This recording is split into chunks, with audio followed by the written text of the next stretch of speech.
witches, welcome back to the channel. This is Hekterios.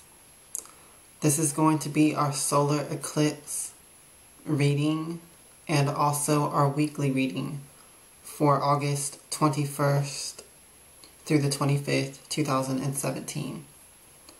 So I'm going ahead and putting this reading together as the weekly and the solar eclipse reading because the solar eclipse is on Monday, the 21st, and its energy will be pushing through the rest of this week, honestly through the rest of this month, through the rest of this year. But I'm going to go ahead and do the reading for this week as the same as the solar eclipse reading because it's so close, together matching the energies. Because I'm pretty sure if I did a weekly reading for this week, it would just be the same type of cards coming up because the solar eclipse is Monday. So, anyway, before we get into the cards, I do want to say, as always, with the full moon and dark moon readings, I know I haven't done those in a while, but I usually just give you all my input as far as what I'm sensing in my intuition, in my psychic empathy, and with my connection to Goddess Hecate as the cosmic world soul. So what I'm feeling with this, the symbolism that keeps coming into my mind is the Ouroboros serpent, the serpent eating its own tail, this energy of a new cycle, an ending that really isn't an ending. It's a rebirth. It's a new cycle. Or I should rather say it's a perpetual, eternal cycle. There's really no ending or no beginning. It's more like an organic continuation type of symbolism that I feel with the Ouroboros. At least that's how I keep feeling it when that image keeps coming into my mind in association with this eclipse. Now, what I know of the connection with Goddess Hecate and how that fits in with this, if you've been following my oracle videos, you know that Goddess Hecate descended into the underworld in 2015, and she was absent from the earth realm all the way until this past July 2017. So, you could look at the previous videos for that, all the information and details about that if you don't already know or haven't already been following it.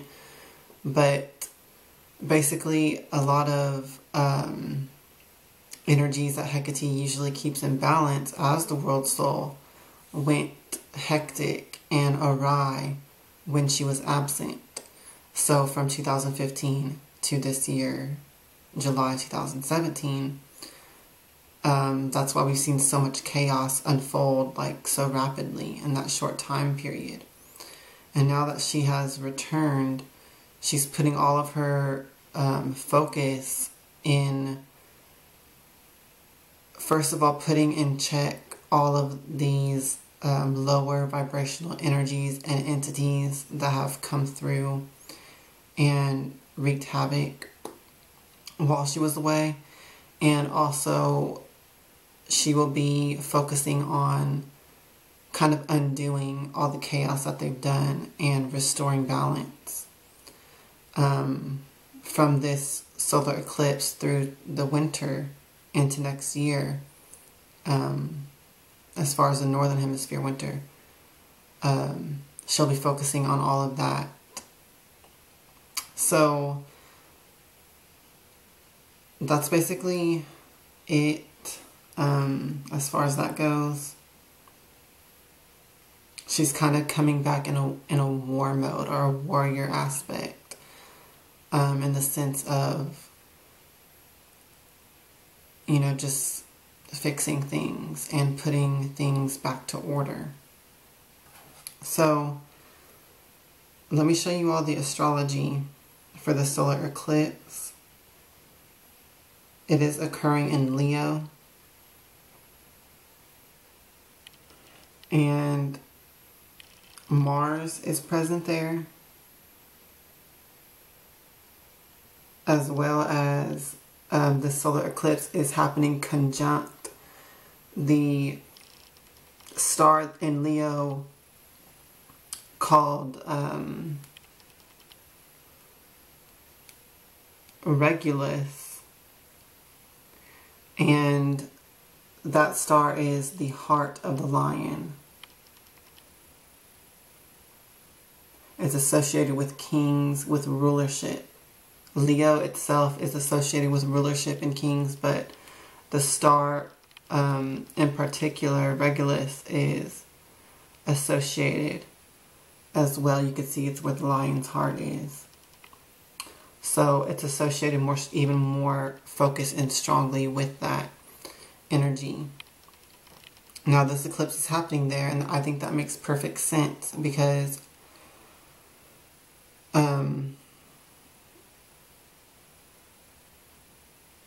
it's about rulership. It's about this energy.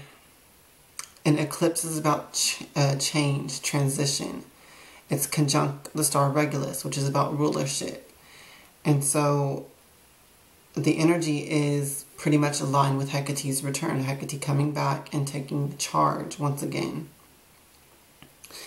Now, I did mention Mercury was going to be retrograde during this eclipse in the last reading. However, now that I'm looking at the precise astrology, you could actually see that Mercury is actually not in the constellation Leo. It's in this constellation called Sextans, which means that Mercury is void of course. It's not in the actual 12 constellation zodiac. It's in a constellation that falls outside of the zodiac. So that means it's void of course, which to me, I feel like that actually will be a good thing because it actually seems like it's nullifying the Mercury retrograde effects and not bringing that through with the eclipse. So I'll take that as a really good thing because I really hate Mercury retrograde energy. As far as the disturbances it causes, I actually don't mind the introspective aspect to Mercury retrograde. That is a positive thing. But as far as the negative aspects, it's really not good. Now, one more thing I want to mention is about the fact that Mars is present here as well in Leo. And that is there conjunct with the eclipse. So Mars is an energy of that fiery, passionate, assertive, sometimes aggressive, warlike energy. So once again, I feel like that matches perfectly with Hecate coming back in her warrior aspect. Or I shouldn't say it like that, but coming back with this warrior vibe to her, coming back in her aspect as queen of the earth, but there's a warrior aspect to it because she has to deal with all the profanities that has occurred while she was away. So I think that matches perfectly as well. I'm going to go ahead and get into the cards. Now,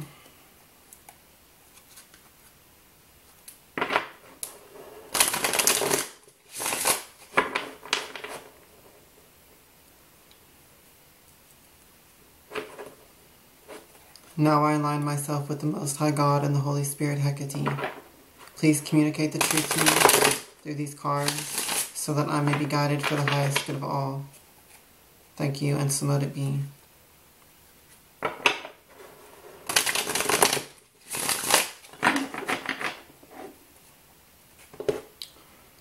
Please give us your divine guidance for the solar eclipse and this week so that we can use these energies for our highest good, greatest success, and joy. Thank you, and so mote it be.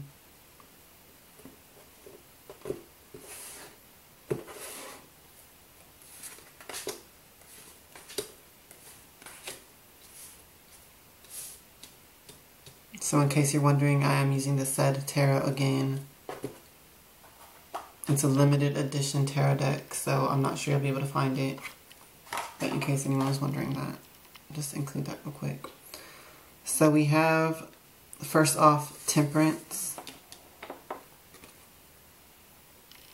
So this energy is about patience. It's about being aware that we are in a transitional phase right now. We're in a transitional state. The atmosphere surrounding is one of transition and change. So the Temperance card is about you being aware of that and not being a victim of it, but being like an alchemist or a magician, or to be more mundane, being like a chef and mixing your own touch, your own actions, your own words, your own influence into that changing atmosphere that's going on around you. So it's like making your own recipe or your own potion or your own magic.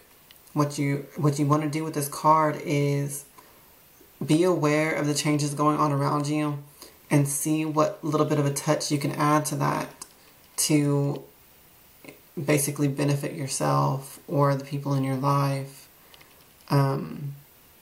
with that changing energy. So this is like making sure that the changes that are happening are the most positive that they can be for you and for the people that you're impacting with your life, with your presence, and people that you love and care for. So this is also a card of experimenting. It's about figuring out what works and what doesn't in this changing atmosphere.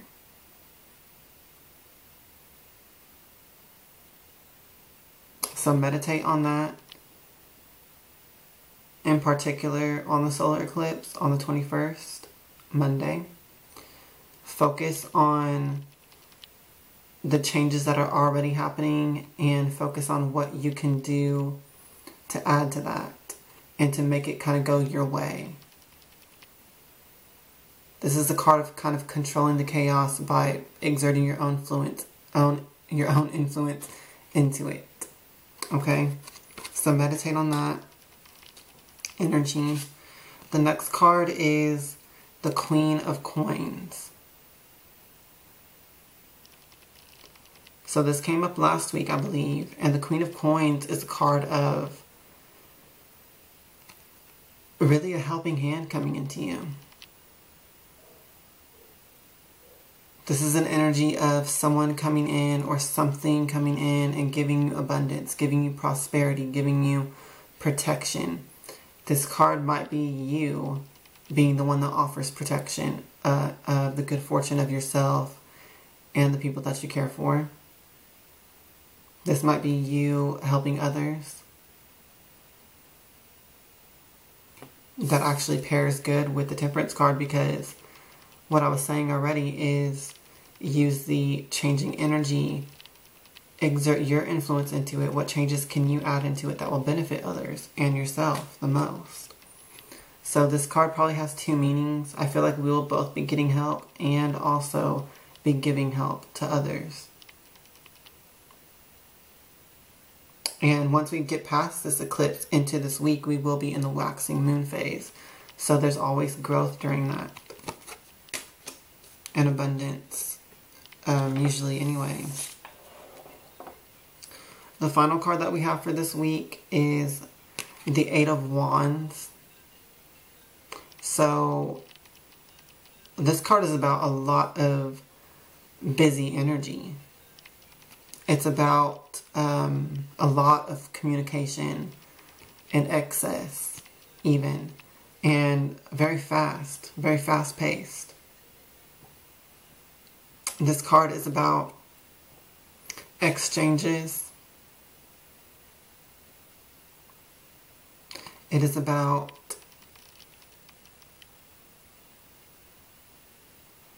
travel as well. A lot of travel energy, but that also could just be in the communication aspect, sending and receiving messages, communications, phone calls, emails, all of that. I feel like some of us will have some sort of unexpected travels by the end of this week or during this week. Unexpected messages will come in. Surprising news. Maybe it's related to this Queen of Coins energy. Maybe some sort of unexpected offer, opportunity, or help will come to you that will require you to communicate a lot or travel a lot, or just on short notice. But I feel like this is all positive, though. I don't think it will be anything negative. I do feel like the solar eclipse energy, with Mercury being void of course, and the constellation sextans instead of in Leo, I feel like that nullifies the negative aspect of the Mercury retrograde. So all of this energy of these communications and travels and such like that, I feel it will be positive. Very positive. It will actually catalyze growth and changes for the better. Once again, meditate on the Temperance card all through this week, not just on the solar eclipse night, I meant day, but all through this week. When this energy comes up, remember that there's a lot going on. There's a lot of transformational energy in the air, and kind of like it's like your slightest efforts, your slightest touches can have far-reaching and powerful outcomes and results. So meditate on all of that. Overall, I feel like this is a very positive week. This is a very positive event with the solar eclipse happening. I don't see really any sort of conflict energy, even though Mars is present with the solar eclipse energy. I don't feel like it's in an aggressive, negative aspect. I feel like it's very much about igniting your passions and bringing this ambitious energy to you. I feel like this is like a power-up event. Like all of this Mars energy is internalized instead of being outward, and then it would be at risk for aggression and conflict and stuff like that. But I feel like this is all internalized. It's just like an upwelling, an outburst of energy within you, and then it fuels you. So this is a beautiful energy. I feel like a lot of us will be reignited when it comes to our spiritual path, when it comes to goals and things like that. So this is wonderful. Thank you for watching. I hope that you utilize this energy and apply the messages where they fit for you. And have a great week. Hail to the witches, hail Hecate, and blessed be.